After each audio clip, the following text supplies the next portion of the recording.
On this edition of Alberta Dugout Stories, the podcast, we begin a series of previews of Alberta's teams heading into the 2019 Western Canadian Baseball League season.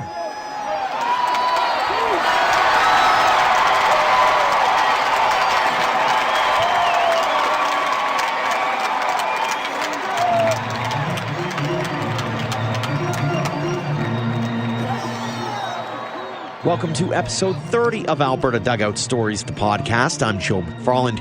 This might be a little earlier than you were expecting for a brand new episode to drop, but there is a little method to the madness. With the WCBL season fast approaching, we wanted to do something different. And so, over the next 3 weeks, we'll be giving you 2 episodes a week instead of just 1.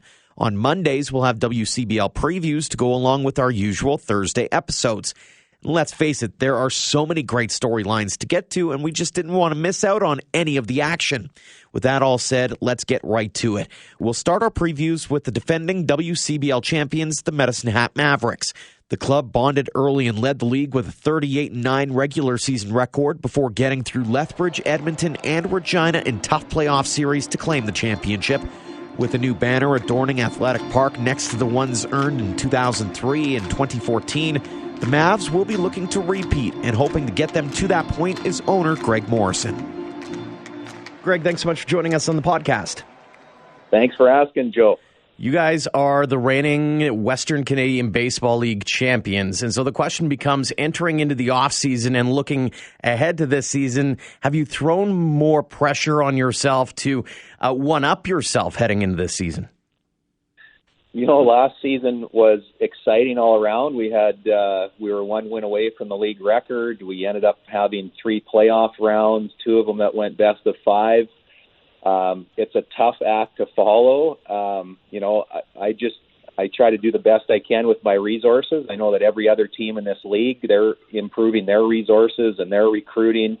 So a lot of it just comes down to trying to do the best I can with my resources. So we'll see. You know, you're always good on paper. I think every team right now feels they're a contender, and that's why you got to go roll the balls out and play the games. We'll find out soon enough. When you look back on last season and you look to the very beginning of the season versus where you guys ended up, did you envision that team being as good as it ended up being?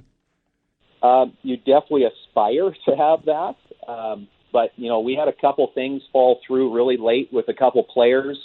And the replacement guys we got turned out, I think 2 of them became all-stars. So you just never know what's going to happen. You never know. It is a game of attrition, whether it's some of the players run into a long college playoff season, so you might lose a couple of your aces right in, June 1st. So, but once I saw the guys out on the field and the camaraderie and the way they were clicking, it was pretty quick. You could tell we had a great coaching staff that really got along with the players. The players were just, and the fans still talk about that team. We've had some great teams in the 10 years that I've had this organization, but last year it just really seemed like guys were not thinking about themselves. It was all about each other from the first pitch on till the championship fly out at the end of the year. So.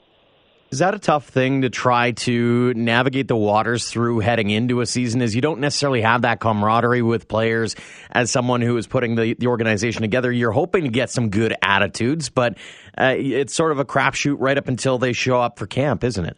Yeah, and it's a little different for me now. The first 4 years I was, wore all the hats of GM and head coach. Mm-hmm. And I was talking to those players in the winter because I was signing every one of them.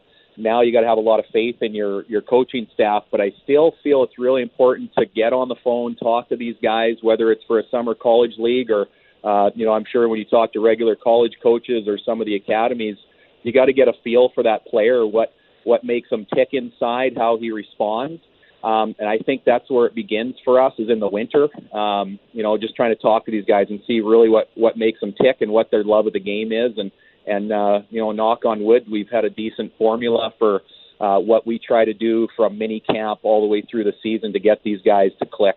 And that's kind of the challenge, too, is you're looking at different attitudes. You're looking at, hey, you're trying to convince, in some cases, some Americans who've never been up to Canada to say, hey, come on up to Alberta and try to play some ball. And so there's probably some challenges in that. But at the same time, with today's day and age, the internet, you can reach out on social. You can see what they're doing, how they're handling things. And so you get a bit of a better picture in terms of what kind of person you're getting along with the athlete that's putting up the numbers in their respective schools. And absolutely, and that's when I'm talking about resources. It's a game of how much time can you put into research, talking to this player directly, talking to his coaches, trying to reach out.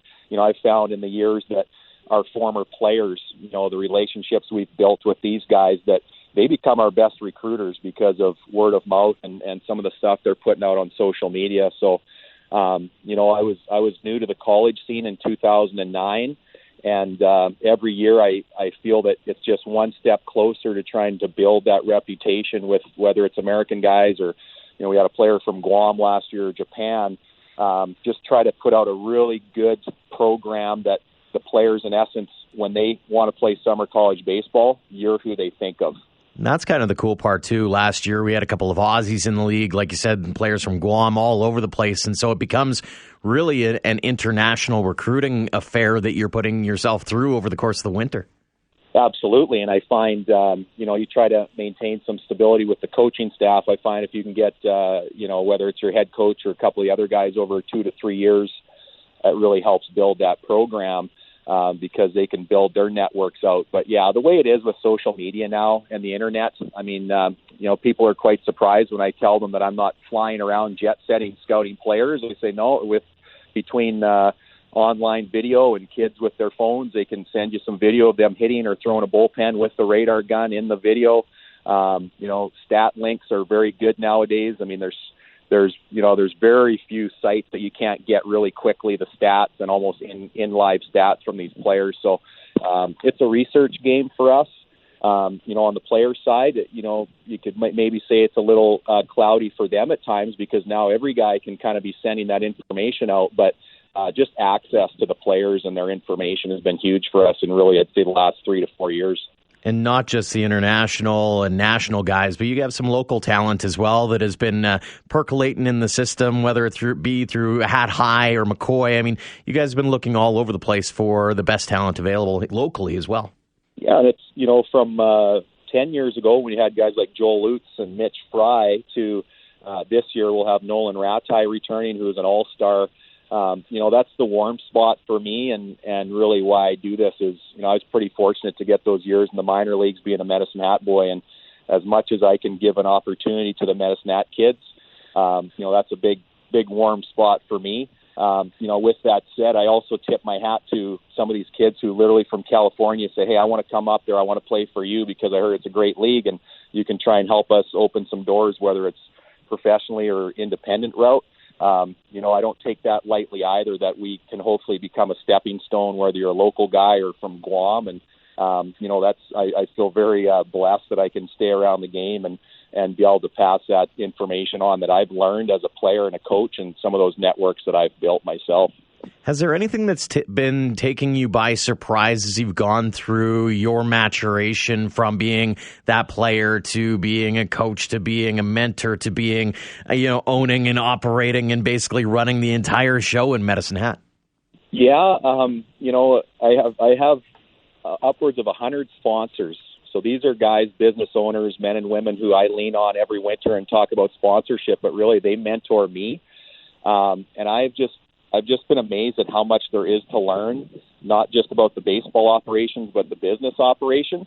And, being on a podcast right now, I can tell you the content I consume, whether it's business content or sport therapy or mechanics of hitting, it's out there, and a guy just has to keep learning. Early on, I thought in those first 1 or 2 seasons that with my background as a player, I would have this league figured out, but it actually took several years to put together a championship team. And, we're there. We're one of the contenders usually every year, but it's just the competition level, whether it's the other governors in this league or the other teams, the coaches, everybody's getting smarter, everybody's getting better. And, being a ball player, I'm a competitive guy. I love that. But yeah, I've been amazed at how much it takes to keep going, and how if complacency creeps in, and I knew that as a player too, if that creeps in and you start thinking you're the guy or you got it figured out, baseball's got a harsh way of kind of keeping you in check. Mm-hmm, absolutely. Speaking of keeping players in check, let's keep some of those in check heading into this season now. Who are you looking forward to seeing on the field and having the fans be entertained by? Well, we have some returning guys from that team. We got 8 guys returning. So, Nolan was an all-star. He's a local guy, so he'll be on the right side there every day. He can bounce around a little bit to short and third. Sal Rodriguez, he's got some accolades there at Minot, as does Jamin Cervantes. We got Colton Wright from British Columbia, who's our catcher. We got Reed Alban returning, who's from Alberta. So, there's going to be some familiar names, I think, more than ever. I think our fans, it's been pretty awesome where, every few years we buy new jerseys, and we literally, Facebook just blew up when we posted that because people are like, hey, I want so-and-so's jersey. And so these guys that are coming back have really built a following, and it's a testament to them because we did upwards of 25 player appearances last year. And to have these guys go out in the community or have schools come to Athletic Park has really just been an important part of what we've done for 10 years.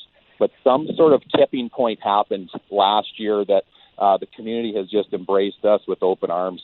And that's got to be the cool part, too, not just for the community, but also for the players, because it gives them a sense of belonging and a sense of community for some of them for such a short amount of time because they are only in town for 3 or 4 months. Yeah, and, some of these guys come from fairly big programs, but a lot of them, they might be getting a couple hundred fans a game. Mm-hmm. And whether it's Okotoks, 3,500 fans, or Medicine Hat, 1,200, 1,500 fans, or even going out east into some of those smaller communities, they are really getting a taste of what minor league baseball is. It's a 12-team league. Every market's different, and I think that's what's very unique about our league, and I really like that. But yeah, these guys, they get it. They are willing to do these things for the community, and they're very appreciative. It's a great attitude when these guys say, hey, thank you, Mr. Morrison, for the opportunity. And they are out and they're doing stuff in the community, and it makes it all worthwhile because, nobody's getting rich doing what we do in this league. And when the guys are appreciative, it puts a lot of fuel in our tank. Mm-hmm. Any new names on the roster this year that people should be taking notice of? Austin Soika is a guy who is a preseason All-American. He hit 400 this year with 10-plus home runs. He's going to be interesting to see at third base. We picked up a guy, P.J. Garcia, who's also from California, hit 400 with 8 home runs. He's a shortstop / third baseman. There's a couple arms. We took a couple flyers on some young guys that don't have a bunch of innings under them. But our head coach, Tom Basella, has a couple guys that I think are going to really help us out. His acumen as a former AAA pitcher with the Giants. He's a coach now at Moore Park as actually a professor. He's taken his PhD, which is pretty impressive. Mm-hmm. I think that'll be a first for us, having a guy, maybe we'll be calling him doctor next summer if he comes back. But yeah, we're going to have a nice dose of some veteran guys, returning guys, and some young guys that we hope can go out there and help impact. When you have different coaches coming in and out of the program like you've had over the last few, do you try to aim for some continuity in the way that your team is playing, or do you let the coaches do their job and surveil what talent you have and play to those strengths, or how do you approach the coaching side of it and making sure that you're getting the most out of your players? Well, it's not a written structure, but it's something I think intuitively, when I look at those depth charts at 12:30 at night and those depth charts, let me tell you, there's about 40 versions from September till June 1st. It's just literally, how do you get better? How do you make this guy work with that guy? How do you make sure that, you want to put as many good guys on the field as you can? You do need a balance, just like any organization. And to me, I try to find a bit of a balance between some of the older guys, some of those junior, senior guys with some younger guys, because it is a big benefit to have more than 4 or 5 guys returning every year. And I found that if you're loaded up too much with too many older guys, you're going to lose a whole bunch of players. So there is a bit of a balance there. But when it's a new head coach, I have a little bit more input once the coaches have seen the league. And I can tell you, when they get here, they are very impressed. They say, wow, this league, from the facilities to the level of talent. So I do kind of keep a little bit more input on that first season. And then after that, if you can get these coaches back for a couple years, it's pretty much, here you go. You guys know what it takes to win. From the fan experience aspect heading into this season, anything new, anything that you should be keeping an eye out for as they're looking to head towards Athletic Park? We are always aiming to keep it as affordable as possible here. That's been our aim. We have our between inning promotions as usual. We have a lot of great sponsors that have literally been sponsoring since I bought the team. I think they really like what we're doing. But yeah, we're just trying to make it a meeting place that you don't necessarily have to be a diehard baseball fan, but you just want to unplug, get away, take the family out for a little bit. On some of it, there is a bit of a evolution for us in regards to the game day, in regards to our concessions. We are starting to get involved into the buzz of what food trucks are. So we are adding a food truck, an East Indian food that has French fries and poutine. We are actually farming out our ice cream now instead of doing it ourselves. We have a great local provider called Swirls. They're bringing down a trailer. So we are just trying to make this a great outdoor event. And whether it's baseball or any other event that could be running at Athletic Park, we want people to know that they're going to get great value when they come here, and they're going to have 2 to 3 hours of just great time, whether it's family or a couple buddies, or, we're having these deck parties now that are about 90% booked already, where you can book anywhere from 25 to 80 people, and people are just loving that group outing and sharing time with each other. Oh, man, Swirls ice cream, forgot all about them. Oh, I got to go back to Med Hat all of a sudden now. Book me on the first flight out. One other thing that they're going to be seeing when they arrive is the new banner, right outside the main gates there. What does it mean to you to be able to look at that as you go into Athletic Park every day and do what you do? It's icing on the cake. I don't measure every bit of our success by the banners we have on our stadium. But, as an athlete, that's what you're doing. You're trying to get these kids pulling together, and it's what it represents more than anything of, these guys come together. They leave their home for the summer. They could easily just be hanging out at home, working out, taking the summer off. They take that risk. They have the trust in me and the organization to come up here. Then they have the trust once they get here to say, hey, we want to do this and pull together. And what that represents, I know these guys when they receive their rings, and I talk to these guys, and I still talk to guys from 10 years ago, whether they played D1 or a D3 JUCO, they remember their summers in Medicine Hat, which to me is really a big part of why I do it. So yeah, the rings are in hand. These guys loved them. It was great them kind of sharing them with some photos on social media, and I just know that those will be a great, memorable representation of what this summer was last year. And looking forward to a memorable summer, maybe again this year. Greg, thanks so much for joining us on the podcast. Thanks for the invite, Joe. I appreciate what you guys are doing for Alberta and baseball. From the southeast corner of the province to the furthest north we can go, the Fort McMurray Giants are into their 4th season in the WCBL. They just missed the playoffs last season, finishing a couple games back of Lethbridge. In an effort to get over the hump and get into a title fight, they found a familiar face in Alberta baseball circles to lead the charge. Former Edmonton Prospects coach Ray Brown will guide the club this season. Ray, thanks so much for joining us on the podcast. Well, thank you for having me. It's a little bit of a different season for you as you're going a little further north than usual. Talk a little bit about the progression during the offseason and what has led you to being ahead of the Fort McMurray Giants.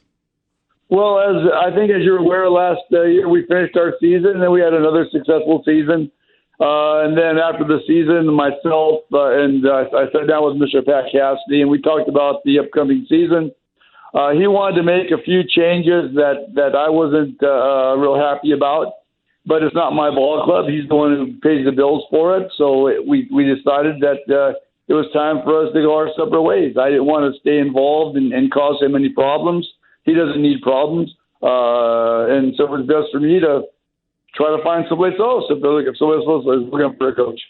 And you ended up looking at Fort McMurray. Talk us through that progression and how that all came to be. Well, after I talked to Pat and I knew that we couldn't come to a compromise that was good for both of us, I gave Dutchie Leonetti a call, and I asked him if Pat Riley was going to be back next year. He said no. Pat decided to stay in the States, and because I guess he has a full-time job at a university now. And so I asked Dutchie, "Are you looking for a coach?" He says, "Absolutely." I says, "Well, would you consider me?" He says, "Absolutely." I says, "Okay, then let's talk a little bit and let's see if we can come to an agreement." Why Fort Mac for you? Well, it's close. Like I was gonna consider Okotoks or Medicine Hat because I know both those people very well, and I know that not Lethbridge. They usually have their same guy coming back, so he'll be back there. I didn't want to go to Brooks. Brooks was way too far for me, and I think it's not a real good situation right now. And my wife has some family in Fort McMurray, so when she goes up to watch us, she's got a place to stay. And you know what? But probably one of the biggest reasons is because Dutchie is a good man. I think he's a fair man. I think he cares about his players. He cares about the city. He cares about doing a good job for Fort McMurray. And I thought that would be a good fit. And I only met him, I guess, 4 years ago when they came into the league and they had to play their first part of the season in Edmonton. That's why I got to know him. Mm-hmm. And just watching what he does, talking to him, talking to his players and the people that work for him, I said, this might be a good guy to work for. And, that's the biggest reason why. How excited are you to be joining an organization that is still in its growing phase and still trying to create its identity and to be able to be a part of that and maybe put your own stamp on things? Well, I think it's good. I appreciate the opportunity to go there and help him. In fact, I mentioned to him and Andrew Bradbury, I said, Andrew, really, for the last couple of years, in my opinion, you guys have had a better team than we've had here in Edmonton. I think player-wise, their roster was stronger. And I think if their manager would have done a few things differently, they would have been to the playoffs. Like, I was really surprised last year that they weren't in the playoffs. I thought that team was a very strong team. And I said, hopefully I can come there with the players you've been recruiting, and we'll play the game a little bit differently, and we'll get you to the playoffs. And I just think it's a good fit. I think bringing some of the style that I bring to Fort McMurray is going to be good for the community. It's going to be good for the kids that come and play for me. I think they're going to learn a few different things. And I think it's going to be a lot of fun. Now, for sure, it's 4 hours farther from Edmonton, so it's a little harder on my family, but we all have to sacrifice. Mm-hmm. Talk a little bit about the process that you've gone through over the last little while. Are you having a big stamp in the recruiting process, and what are you looking forward to most as you get ready for first pitch this season? Well, what I've done mostly is I've left the recruiting to Andrew. He does a good job at that. Like he tells me who he's going after. I go and have a look at him. I give him my opinion. And I tell him if you like this kid, because he's pretty thorough. He investigates pretty much every kid that's going to come in here. I said I have no problem with that. I said but we will discuss him, and if you can convince me, we're going to keep him. I said Andrew, but understand, my reputation is I will send guys home. So if we bring in an import player who isn't better than the local kid, that guy's going home. He says, we understand that. We know how you operate. I said, then life's going to be good. Well, I think, as you know, I'm pretty much Canadian. Yeah. Even though I was raised in Long Beach, California, all my baseball's from California. When I moved to Canada, if this is going to be my home, then where I have to develop baseball is where I live. So because the kids aren't going to leave. They're going to be here. And so that's going to help grow the game. And so even my style in the Wimble is the same thing. I'd rather have more Canadians than I would imports, because the import goes home. And we really don't have to develop the American kid. He has enough development tools across the border. The kid we have to worry about is the Canadian kid, the one who's going to live here if we want the game to grow where we live. Mm-hmm. And, so as far as recruiting goes, Andrew's done a great job for us. We have a couple of guys coming with me that were with the prospects, and that's going to help. Rich Walker's coming up to play, which is really good for us. And who else? I think we have one more guy coming. I can't remember who it was, but and I have Michael Gahn coming to be my pitching coach. So yeah, it's going to be fun. I'm really looking forward to it. Talk a little about your pitching staff in particular, because as you mentioned, you have Rich Walker. You also have a kid like Tyler Hodder coming back, who's been dominant in the CCBC again, and he is very good for Fort Mac this year. I mean, you've got some pretty nice pieces that are coming back to this organization already. Oh yeah, and you add those two guys to Mr. Nick Cardinal. I think we're going to be pretty strong on the mound. I like what I'm seeing as I go and have a look at how these guys are doing at their colleges. I like what the numbers are putting up. Again, I like strike throwers. I don't care how hard we throw, but I want you to throw strikes. If you throw strikes, we'll get guys that can catch it for you. And it looks like they all throw strikes. There's been a couple that I've had a discussion with Andrew. He stayed on top of them, and if the numbers don't improve, then we'll let them go and try to find two others. But I think our pitching is going to be pretty strong. I think we're going to have a very good defensive club. Is there a identity that you want your team to envelop while you're in Fort McMurray? Well, only like what I take with me that we're gonna play hard. We're gonna know how to play the game. We're gonna hustle. We're gonna do the things that baseball players should do to be successful. Every time we leave that field, I don't know if we're gonna win the game or lose the game, but I want to be able to go into the clubhouse after the game and say, guys, you gave me 100%. We may not like the result, but I like the effort. Now we just got to get better. I can live with that. For sure, everybody wants to win. It'd be nice to be 56-0, but if we got to go 500 or whatever it is, but every time we cross the line, we give it our best effort, I can live with that, and I think so can the fan. What do you think it's going to take for your team to get over that hump of just being on the outskirts of the playoffs and finally getting into that mix, heading into the latter part of July and early August?